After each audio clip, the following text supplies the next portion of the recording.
Bonjour à tous et bienvenue dans le Mag Essonne, un Mag Essonne spécial Essonne en scène. Ici nous sommes à Chamarande en marge du festival. Alors c'est un peu la grande fête de la culture ici dans le département. Alors profitons-en pour mettre en avant ceux qui la font vivre aussi au quotidien. Aujourd'hui je reçois Bérangère Salle, bonjour. Bonjour. Alors vous êtes la directrice du RACAM, la salle de spectacle à Brétigny-sur-Orge. Nous allons parler avec vous de la programmation à venir pour la saison prochaine. Mais d'abord un mot sur le festival Essonne en scène. Vous entendez d'ailleurs peut-être derrière moi déjà le son, les premiers sons des talents essoniens qui sont en train de jouer. Est-ce que vous êtes d'accord, Bérangère Salle, pour nous dire que c'est un peu la grande fête de la culture du département cette année, Essonne en scène?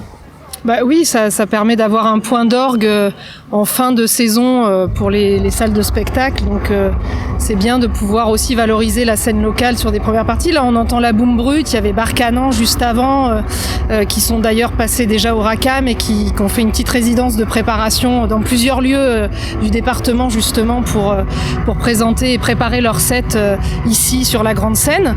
Donc il y a des vrais liens avec les salles du département et ça permet effectivement de leur donner une fenêtre de visibilité encore plus importante. Donc c'est une belle aventure en tout cas pour ces artistes-là et puis ça permet d'avoir aussi des têtes d'affiche plus importantes pour les Essoniens. Donc oui, c'est un beau point d'orgue de fin de saison en tout cas. C'est une grande fête de la culture. Alors avant d'attaquer la nouvelle saison avec vous pour voir un petit peu quels seront les prochains artistes au RACAM, faisons d'abord un bilan de la précédente saison. Les concerts ont enfin pu reprendre sans discontinuer après une saison 2020 assez compliquée avec le Covid. Comment s'est porté le RACAM la saison dernière ? Bah écoutez, nous on est une salle vraiment qui est axée sur l'émergence artistique, hein, c'est moins de 300 places, donc c'est vrai que sur l'émergence c'est compliqué, la crise post-sanitaire nous a montré que le public est pas encore complètement revenu, pour des raisons qu'on peut comprendre, hein, effectivement, on a eu quand même un coup d'arrêt qui a été assez long, donc on s'est quand même défendu, on a proposé des artistes toujours coup de cœur ou des artistes comme Alexis HK qu'on a déjà programmé plusieurs fois. On s'est adapté aux différentes configurations assises jusqu'en janvier-février avec un automne où on était reparti debout. Enfin voilà, on s'est adapté un petit peu à toutes les situations. Au final, on est plutôt content de la saison. Là, on vient de terminer avec la fête de la musique en plein air où on a quand même accueilli mardi du coup, c'était le mardi de cette semaine, on a accueilli un peu plus de 3000 personnes. Donc voilà, c'était une belle fin de saison aussi pour nous de clôturer par cette fête de la musique. Donc on avait Daraji Family avec donc du hip-hop sénégalais avec Daraji Fada Freddy et Ndongodi. Voilà, donc ça s'est plutôt bien terminé pour nous. Après on sait que voilà, on n'a pas encore retrouvé tout notre public et c'est pour ça que c'est important pour nous de pouvoir être là présent sur ce festival, pouvoir communiquer sur notre programmation de rentrée également parce qu'on a des belles choses à l'automne. Donc voilà, on a besoin de retrouver aussi le public et on sait que ça va être un petit peu plus long que ce qu'on imaginait au départ. Alors justement, qu'est-ce que vous nous préparez donc pour la prochaine saison, les premiers artistes en septembre-octobre? Voilà, l'idée c'est de rattaquer la saison fin septembre, donc le 22-23 septembre, avec un coup de projecteur sur des artistes féminines. Voilà, c'est important pour nous évidemment d'en programmer régulièrement, mais là pour notre lancement de saison, on avait envie, comme on le fait un petit peu chaque année, de retrouver des plateaux féminins. Donc on va accueillir Soumti qui est une artiste anglaise accompagnée de son groupe The Stone Monks. Donc on est plutôt sur du ragamuffin. Alors c'est vrai que dans cette esthétique reggae, raga, il n'y a pas forcément énormément d'artistes féminines, donc c'était important pour nous de la programmer. Ça fait longtemps que j'ai envie de la programmer aussi, donc voilà, on a trouvé l'occasion de le faire et on est ravis de l'accueillir. En première partie, on aura Camille Esteban qui est une artiste française mais d'origine espagnole, donc pareil avec une belle énergie, voilà, une espèce de flow aussi super sympa. Donc voilà, une pop un peu électro qui va être bien se marier avec Soumti. Et le lendemain, on accueille Kalika et Tessae. Donc pareil, deux artistes féminines assez jeunes qui sortent leurs premiers albums. Alors Kalika, ça va sortir début 2023, mais Tessae a déjà sorti son album.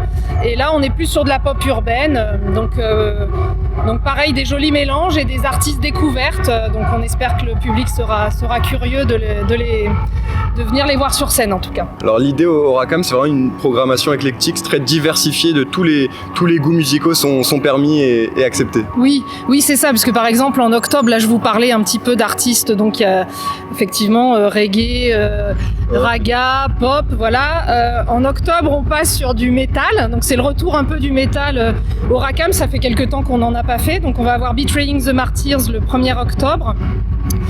Non, pardon, attendez, c'est le 1er, je sais plus, j'ai un petit trou de mémoire. Non, pas du tout, c'est le 8 octobre, voilà, Betraying the Martyrs et As They Burn. Donc c'est un peu le retour de ces deux groupes. Voilà, As They Burn, ça faisait 7 ans qu'ils n'étaient pas revenus, 7 ans d'absence. Et donc là, ils reviennent en force avec un nouvel album. Pareil pour Betraying the Martyrs, ils ont changé de chanteur. Et donc là, pareil, nouvel album. Donc là, on est super motivés pour accueillir le public. Ils sont assez attendus, en tout cas, ces deux groupes-là.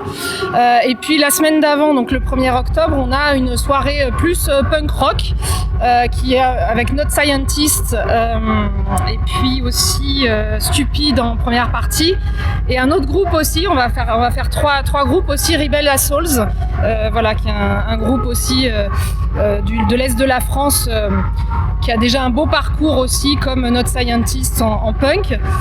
Et ça va être un avant-goût en fait d'une soirée qu'on a labellisée en fait le Racam is Burning, qu'on fait régulièrement, et ça va être la 10e édition au mois de novembre. Je vous en dis pas plus, on vous en reparlera, avec une belle affiche aussi pour les 10 ans au mois de novembre. Voilà. Alors, ça montre effectivement l'éclectisme de la programmation. Alors ici à Essonnes-en-Seine, on met en avant les talents essonniens. Le Racam aussi, il y en a beaucoup d'ailleurs qui sont déjà passés par le Racam, vous l'avez dit en début d'interview. Est-ce que cette année il y aura le tremplin des voix au Racam? Je sais que c'est aussi l'objectif d'accompagner les jeunes talents émergents. Oui, tout à fait. On a la 8e édition qui commence du coup au mois de septembre. La mi-septembre, on accueille la demi-finale de ce tremplin jeunes talents. Alors c'est les voix, mais aussi les musiciens au sens large. Hein. Donc c'est vraiment dédié aux jeunes talents essonniens, on va dire. Hein. On a élargi au fur et à mesure des années.